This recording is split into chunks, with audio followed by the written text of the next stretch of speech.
అన్నిటికంటే ముఖ్యంగా కూడా బొబ్బర్లలో ఐరన్ 9 మిల్లీగ్రాములు ఉంది.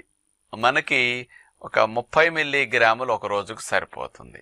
కానీ ఈ విత్తనాల్లో ఎక్కువ ఐరన్ ఉన్న విత్తనంగా బొబ్బర్లు కూడా ఉందన్నమాట.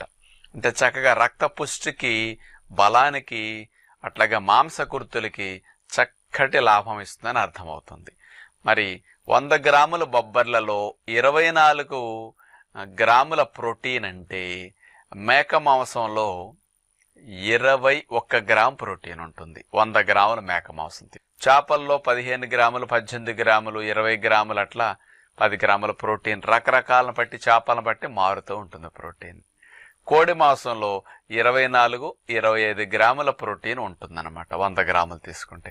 బొబ్బర్లలో సేమ్ చికెన్ వల్లే 24-25 గ్రామ్స్ ప్రోటీన్ అన్నమాట. మరి తక్కువ ఖర్చులో